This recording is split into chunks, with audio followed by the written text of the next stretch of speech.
I'm amazed at how tiny my paycheck is. We are doing the work of pathetic, lazy morons. We can get ready to go to Adventureland. Going to Adventureland. To Dora the Explorer. I know. Grab your backpack and your map. Let's go. And this is the most emo shit you'd ever see. This is the anti-Adventureland, but I mean, that doesn't mean it's bad. This is the story about a young guy who's just gotten back from college. He needs to make money for grad school, and he doesn't have any marketable skills whatsoever. He was, pretty much he was a poetry major of some sort. So he's got to find the one job he can, which is working as a games guy at the local carnival named Adventureland. Right. And the thing was, he expected his parents to pay for everything. His plan all mapped out to go with his buddies. And his parents are like, your dad's business is not doing that well. Wait. How can anyone's parents let them major in poetry is all I have to wonder. Really? Because that's going to come in useful. Well, Cyrus, okay, Carlisle didn't mention it, but he's white. Yes. He's very white, and his parents are incredibly white. They have to be even whiter. Yeah. well, clearly this is either the writer or the director or both. Well, no, that's an autobiographical tale. He wrote and directed the film. Greg Matella, who you're familiar with as the director of Superbad. Okay. This is a story that is drawn from a lot of his experiences back in 1987 when he first got out of college. Okay. That explains it all. See, I wanted to work in an amusement park when I was a kid, and now this movie looks like I would have been disappointed. Dude, you grew up in West Virginia. I would think you had to be a carny. Okay, once again, Virginia! East Virginia! It is a state full of carnies, my man. But they're carnies without rides. In fact, I think their rides are their sisters. See? You're taking the easy shots Nice. at our Yes, neighbors. I am. Yeah, no, this is. I love how you say our neighbors like you're not really from West Virginia. I'm not really from West Virginia. God damn it. Yeah, he's from the streets. I'm from the street. you know that's what everybody from West Virginia says. I'm not from West Virginia. You think that's All right, you think goddamn. Virginia's This an ain't a urban geography myth? class shit. Nobody gives a fuck about where you from. But no, so I know I do. No, but no, this it is based on this director's life, and it does represent the carnival life just as a shitty place to work. What gets me about this movie? I would just go off on what irritates me about this. Your central character here is a guy named James Brennan. He's played by this guy Jesse Eisenberg, who is the older brother of Haley Eisenberg. Is he really? I always wondered that. No, he is. Who the hell is Haley She was the Eisenberg? Pepsi girl. She was the Pepsi girl. She was in all Pepsi those girl who movies was in in the all those 90s. commercials. She was in that the last John Hughes film. Yeah, She you was know, that little girl adorable, with the dark, precocious curly little hair. girl. Okay, never heard of her. Oh, you have. You She know. used to annoy the shit out of us. Yeah. Well, all I know is to me he's Michael Cera, and Michael Cera is the guy from Superbad. Well, to me, he's a less annoying Michael Cera. Well, they both annoy me, and because they now you could tell that this is the director's fantasy here, because I don't know if the director cast these guys because they have the same mannerisms, and I don't know if he was like them when he was a kid, but he's one of those really kind of quiet emo white kids who say everything like this because they don't know if they're sure about being around girls and popular people. Yeah, because you were never like that. No, I was never like that. He was more like Urkel. It's just that, and then they put him in these movies, and girls just love this guy. Now, if he had some funny facial hair or something, maybe I could get it then. But That's why you hate this or guy. if they play the guitar, like I get it in Juno, he could play a guitar. Yes. I get it, right? Yes. But in everything else, you're like, no, dude, that guy needs to be beaten up badly. But He's that's begging for what's great about this particular movie is you have this guy who's very nerdy. He's very unsure of himself. He's still a virgin. He's come out of college a virgin. That's how unsure this guy is.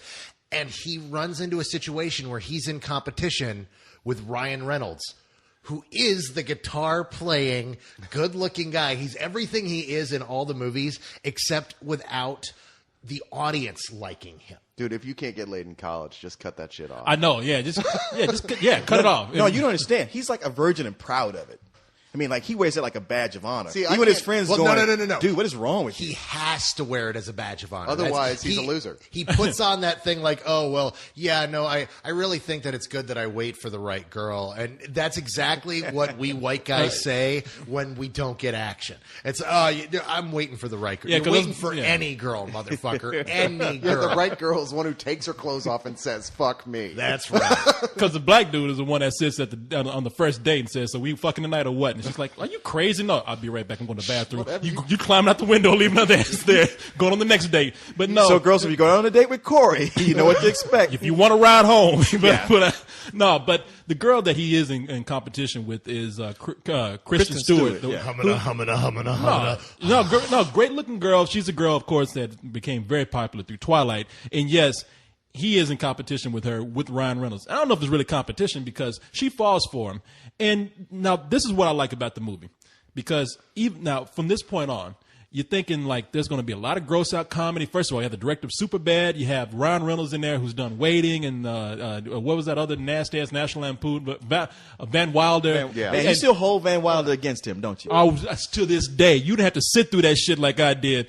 But so you're expecting it has all the elements there to be just this raunchy teen early 20s comedy, and it doesn't try to out Superbad. It is actually a coming-of-age film. Even though this guy is out of college, it's still a coming-of-age film. No, Greg Motella is, I really see him as this generation's John Hughes.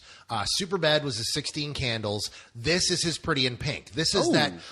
Wait, let me stop to just congratulate you on that. That was a very good analogy. No, that's exactly how this feels. This is that toned-down love story that's about painful first love. It's not about the gross-out joke. Because, I mean, if you look at Superbad is 16 Candles. McLovin is just Long Duck Dong without the accent. Sure.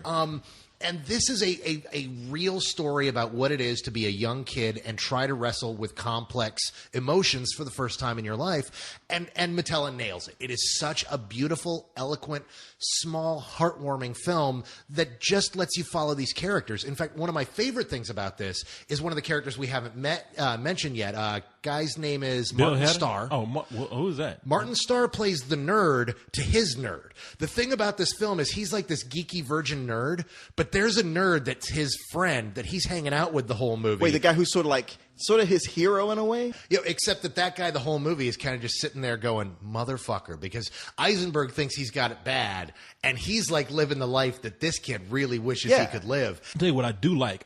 I do like the complicated love situations that they do throw in there. I mean, Ron Reynolds plays a married guy who is having an affair with Kristen Stewart, and they play that out very well. I thought. And they play it out to where you have sympathy for him, even though he could easily be played as like the jock douchebag.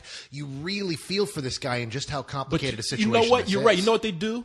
I mean, throughout this whole movie, you like this guy. Yeah. I mean, he's an asshole, but throughout the film you see why everybody looks up to this guy. But yeah, Ryan Reynolds, he could be an asshole character, but you see that like, look, this guy, he's not bad per se. He's not an asshole personality. He's just doing an asshole-ish thing, which, hey, that could be any of us on a bad day. Right? Hey. I really want to see you tonight. It's me? Yeah. Unless you got something else going on. You're doing really good. I jump when he jumps, just instinctively. Where do you want to go? Not the backseat of your car.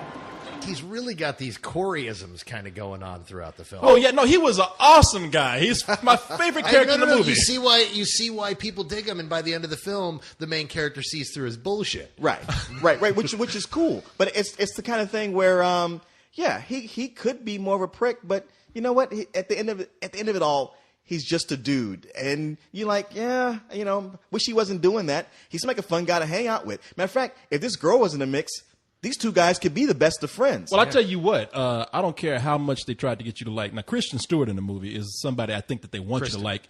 What's the Christian? Kristen. That's are you saying Kirsten or Kristen? Kristen. That's what I said, Kristen. No, not Christian. No, I'm not saying Christian. I'm saying, God damn it, Kristen. I know Kristn. All right. It's Kristen. Language class? Shit. Sister Christian. I knew we were going to devolve to that. But no, she, in the movie, I guess she's one of the characters that I did not like. I mean, no matter how much we're supposed to understand her, she's still giving this dude the runaround and going for the dick. And and when I say the dick, she's going for the asshole guy. And it's just, what's that? Okay, Notorious B.I.G. is slapping women, cheating on them, having babies, and you give him a free pass. I'm not going to even But there's one chick. I'm not going to even go into that because Notorious B.I.G. never did slap somebody, and we're not going to even get into that. I did not like her, all right? Has there ever been a strong female character in a film you have liked? Yes. Other